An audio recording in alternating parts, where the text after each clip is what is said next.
Rock, paper, scissors. It's the hot game of 2017.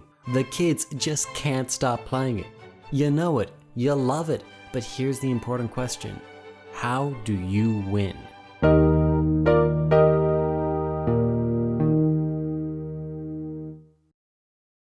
Rock, paper, scissors, or Rochambeau, or paper, scissors, rock, as some people call it, is familiar to most of us. The rules are pretty straightforward. You see, scissors beats paper any day of the week, but rock crushes scissors. And for some strange reason, paper beats rock. Now, while the explanation still may not be known to science, this profound simplicity allows for immense strategy.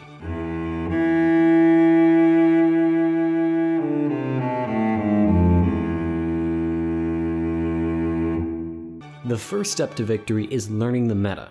You might think that all opening moves are equally likely, and if that's the case, then I wish I had your innocence.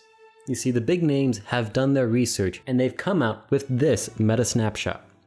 Shocking, I know, but as you can see, scissors and rock are far more likely than paper. So what does that mean? Well, firstly, scissors is a garbage option. The sad truth is that if you throw scissors, you are more likely to lose than to win, because paper is the least common result. Thus, if you're a power gamer, you want to quickly develop rock. Of all three, it's the least likely to lose and you get a pretty good shot at winning. But wait, there's more. The study found that men are more likely to start with rock. They associate the image of rock with strength and confidence. So if you're playing against a fella, or you can get them to think about strong, confident imagery, your opponent is more likely to throw rock. Which means if you want to turn heads and win with style, your best bet is paper.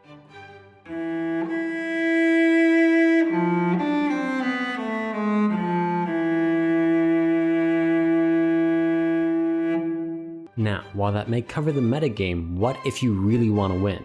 Consider visual cues. While facing your opponent, watch their hand closely. If they turn their wrist on the upswing, they're probably going to throw paper. If they're moving their thumb, or their first two fingers, they're probably making room for scissors. And if you aren't quite sure if they were one of the expendables, they're probably going to throw a rock.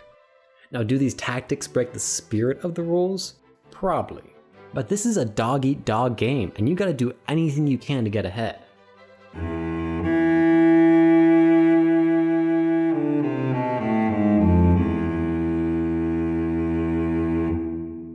Now, that pretty much covers the strategy for opening moves. But let's say instead of queuing into a single game, you sign up for a match. Well, then it gets more interesting. You see, using cutting-edge science and math, scholars have found strategies that people use when they play long games of rock, paper, scissors. It turns out that when someone wins a game of rock, paper, scissors, they're more likely to double down on that strategy. However, if someone loses, they're more likely to get discouraged and change it up. So let's say you just lost a game to scissors. Your opponent is more likely to play scissors again, which means you should switch to rock. Now let's say you just won a game against scissors. If you don't think they're going to throw scissors, your best bet is paper, because the worst you could end up with is a tie. However, you should also consider how clever your opponent is.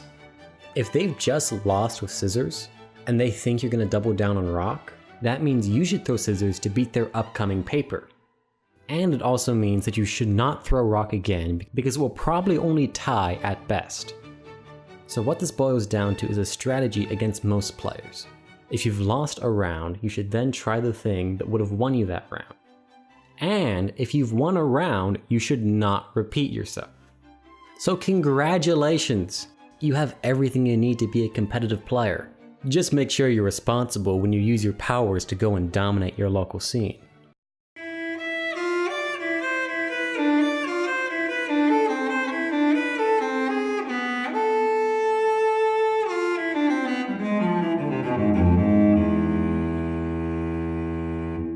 But you see, here's the problem. As you apply these skills, you're bound to rank up.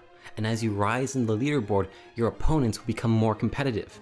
That means eventually they'll use the same strategies you use. And to beat them, you'll have to come up with counter strategies. And at some point, they're gonna come up with counter strategies. Which means you need counter strategies. Do you see what's happened here? What's the counter of rock? Paper. What's the counter of rock? Scissors. which means that the counter of rock is rock.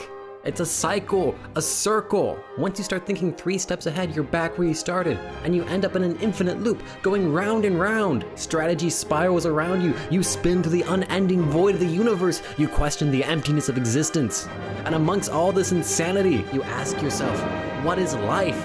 What is meaning? And more importantly, how do you win rock, paper, scissors?